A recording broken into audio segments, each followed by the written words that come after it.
ये question mains 2022 का question है।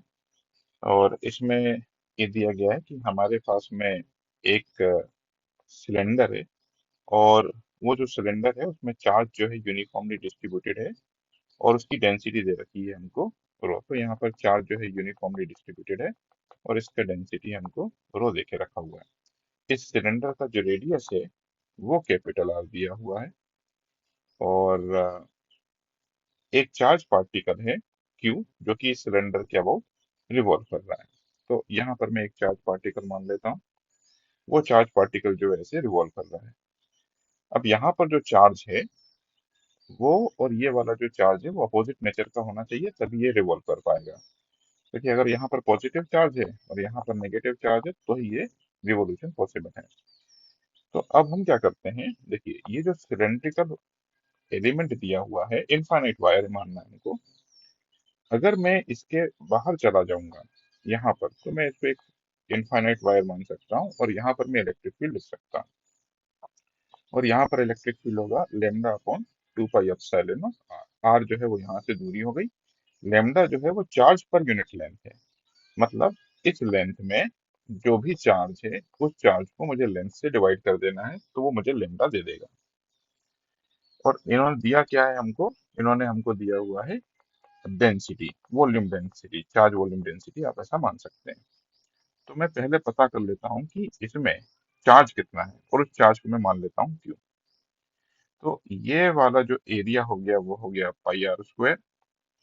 उसको मैंने लेंथ से मल्टीप्लाई कर दिया, तो पाई आर स्क्वायर इंटू एल, ये हो गया वॉल्यूम।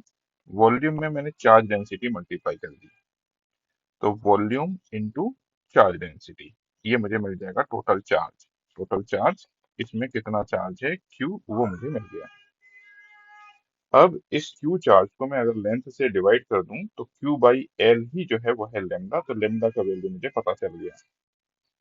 अब ये जो लेमडा है वो लेमडा हमने यहाँ पर पुट कर दिया।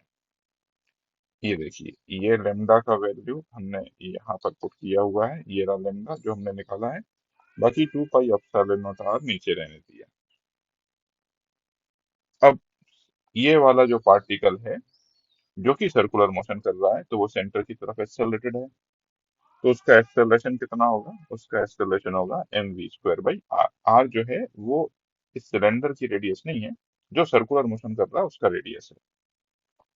और वो जो फोर्स होगा वो होगा क्यू इंटू ई। चार्ज मुझे पता है, ये रहा चार्ज। और इस जगह पर इलेक्ट्रिक फील्ड में निकाल चुका हूँ, यहाँ पर इलेक्ट्रिक फील्ड की लेमडा की वैल्यू पुट करके लेमडा भी हमने निकाल लिया। अब इस एक्सप्रेशन की खास बात यह है कि नीचे भी आर आता है और यहाँ पर भी आर आता है। तो आप फ्यूचर के लिए याद रख लीजिएगा, अगर आर से आर कैंसिल कर दें तो वेलोसिटी जो है वो आर पर डिपेंड ही नहीं करती है। मतलब वेलोसिटी आर पर डिपेंड नहीं कर रही, इसका मतलब है कोई सा भी पार्टिकल अगर आप देख लें, सारे पार्टिकल जो भी सर्कुलर मोशन कर रहे होंगे सबका वेलोसिटी जो है वो सेम होगा। बट ठीक है, वापस हम अभी एक्सप्रेशन पर आते हैं, जहां पर हमने लिखा है M B square by R which is force toward centre, that will be equal to Q into electric field. अब यहाँ से हमको क्या करना है, एक आर से एक आर कैंसिल कर दीजिए, और एम वी स्क्वायर में 2 से आप डिवाइड कर दीजिए, तो ये जो भी मिलेगा वो आपको काइनेटिक एनर्जी एक्सप्रेशन मिल जाएगा। तो ये वाला ऑप्शन हमको मिलता है, और ये ऑप्शन जो है वो ऑप्शन ए सेटिस्फाई कर रहा है। तो आंसर ए इज करेक्ट।